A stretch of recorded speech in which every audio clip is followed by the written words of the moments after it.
சாந்தி. விலைமதிப்பற்ற ரத்தினம் என்ற இந்நிகழ்ச்சியில் மீண்டும் உங்களை வரவேற்கின்றேன். எப்போதும் போலவே இன்று நம்முடன் இணைந்துள்ளார் சகோதரரே.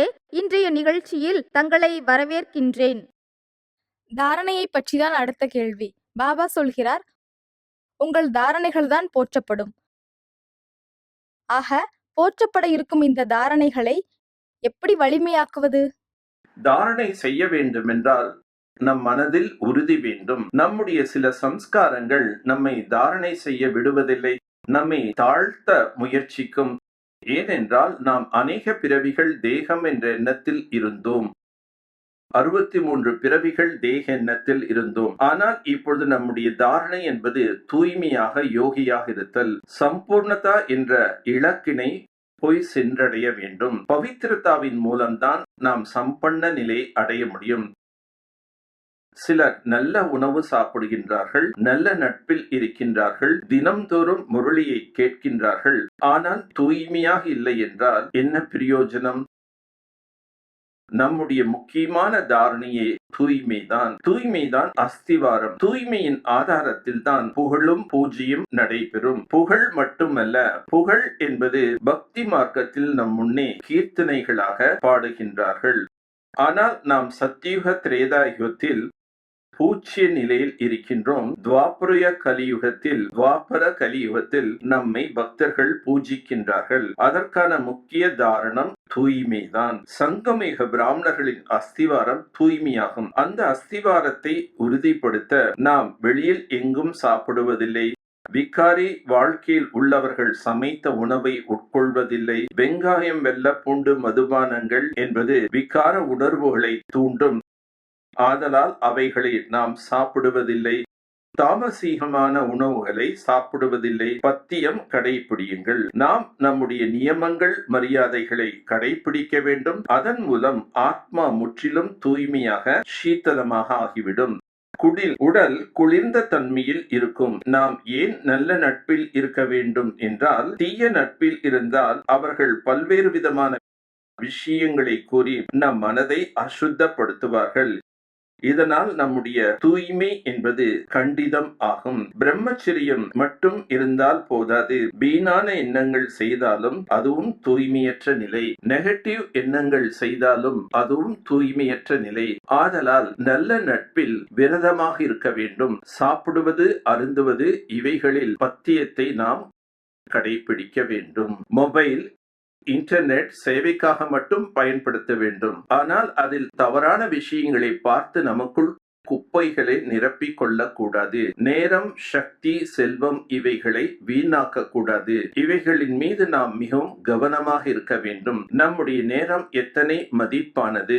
சமயத்தை இவைகளில் செலவு செய்யக்கூடாது. பவித்திரமான பிரம்ம குமாரி சம்பன்னமாக ஆக வேண்டும் என்றால் இம்மாதிரியான விஷயங்களை விட்டுவிட வேண்டும். இவைகளில் ஆர்வம் இருந்தால் ஒரு பொழுதும் இலக்கினை அடைய முடியாது. ஆதலால் பாபா சிறிய விஷயங்களில் பத்தியத்தை கடைபிடிக்க கற்றுத் தருகிறார். பாபா விரும்புகின்றார் தாரணையின் மூலம் சேவை நடைபெற வேண்டும். நம்முடைய விரதங்களை, பத்தியங்களை, நியமங்களை நாம் கடைபிடிக்க வேண்டும். Hear no evil, talk no evil, think no evil, see no evil, do no evil. இது பாபாவின் மகா வாக்கியமாகும். மனதை அசுத்தம் செய்கின்ற விஷயங்களில் நாம் நம்முடைய சமயத்தை கொடுக்க கூடாது. நம் மனதிற்கு நல்ல உணவுகளை கொடுக்க வேண்டும். யார் மனதில் நல்ல சிந்தனை செய்கின்றார்களோ அவருடைய யோகம் மிகவும் நன்றாக இருக்கும். தியாகம், தபஸ்யா முக்கியமாக ஆதாரமாக இருக்கின்றது தாரணைக்கு. முரளியில் மேலும் பார்த்தோமானால் சகோதரரே, பாபா கூறியுள்ளார், உங்களுடைய சக்தி சொரூபம் இன்னும் வெளிவரவில்லை. காரணம் என்னவென்றால், இன்னும் உங்களுடைய ஸ்வமானம், சேவை மற்றும் உயர்வு உங்களிடமே ரகசியமாக உள்ளது. ஆக நம்மிடம் ரகசியமாக உள்ள ஸ்வமானம், உயர்வு மற்றும் சேவையை எவ்வாறு வெளிப்படுத்துவது? பாபா கூறுகின்றார், நம்முடைய நடத்தை தான் அனைவருக்கும் வெளிப்படையாக தென்படுகின்றது.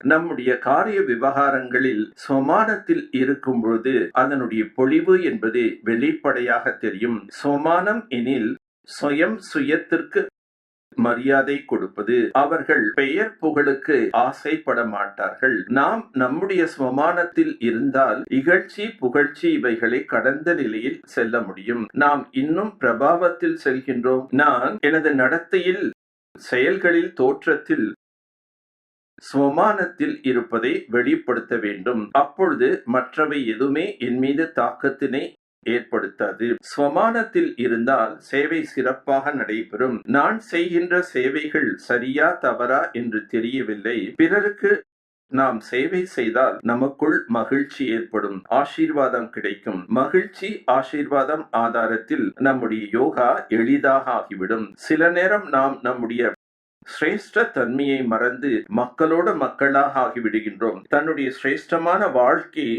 மறந்து விடுகிறார்கள். நாம் மறு பிறவி எடுத்தவர்கள், சிரேஷ்டமான ஜென்மம் எடுத்தவர்கள், தூய்மையான ஜென்மம் எடுத்துள்ளோம். லௌகீக வாழ்க்கையில் லௌகீக மனிதர்களுடன் நம்முடைய பாகத்தினை நடித்துக் கொண்டிருந்தாலும் நம்முடைய பாத்திரம் தனிப்பட்டது, சிரேஷ்டமானது, ஆன்மீகமானது என்ற போதை இருக்க வேண்டும். இம்மாதிரியாக இருந்தால்தான் நாம் மற்றவர்களுடன் இருந்தாலும் அவர்களுடன் கலந்து விடாமல் விடுபட்டவர்களாக, அன்பானவர்களாக இருக்க முடியும். நஷாவை எப்படி உருவாக்குவது? ஸ்வமானத்தின் நினைவிருக்க வேண்டும். நான் பிராமணன், பிரம்மா முகவம்சாவளி என்ற நினைவு அடிக்கடி சிந்தனை செய்ய வேண்டும். நான் எத்தனை பெரிய மகான் ஆத்மா, பகவானுடைய பாலனையில் உள்ளேன், மிக உயர்ந்த கல்வியை கற்றுக்கொண்டுள்ளேன். இவைகளின் ஆதாரத்தில் நமக்குள் சிரேஷ்ட தன்மைகளை கொண்டு வர வேண்டும். சிரேஷ்ட தன்மையில் பெருமையானது தன்னுள் இருக்க வேண்டும். அதனை மறந்து நாம் சாதாரண மனிதர்களைப் போல் இருக்கக்கூடாது.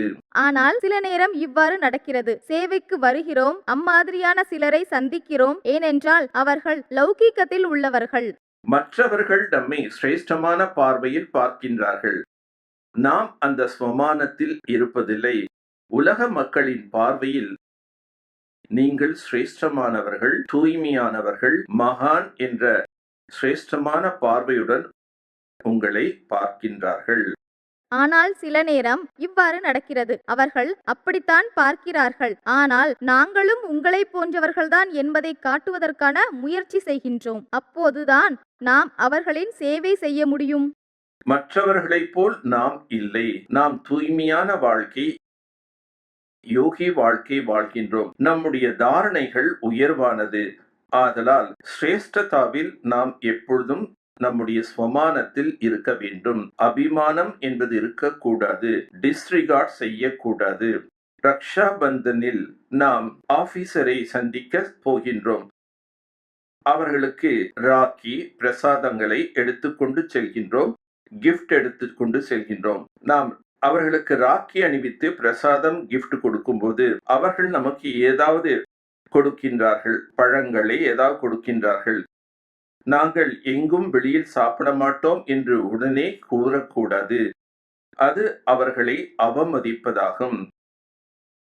பழங்கள், ட்ரை ஃப்ரூட்ஸ் ஏதாவது சாப்பிடலாம். அல்லது அவர்களிடமிருந்து நாம் பெற்றுக்கொண்டு வேறு எவருக்காவது கொடுத்து விடலாம். சமைத்த உணவு, டீ, காஃபி இவைகளை சாப்பிடக்கூடாது. மற்றது ஏதாவது கொடுப்பார்கள், அதனை மறுக்கக்கூடாது. இதனால் நம்முடைய சிரேஷ்டதா குறைந்து விடாது. தனக்குள் தாரணையின் பெருமை இருக்க வேண்டும். அதே சமயத்தில் காரிய விவகாரத்தில் வரும்போது நாம் மற்றவர்களுக்கு மரியாதை கொடுக்க வேண்டும், பணிவை கடைபிடிக்க வேண்டும். நாம் அவர்களுக்கு மரியாதை கொடுக்கவில்லை என்றால் நாம் கூறுவதை அவர்கள் எவ்வாறு கேட்பார்கள்?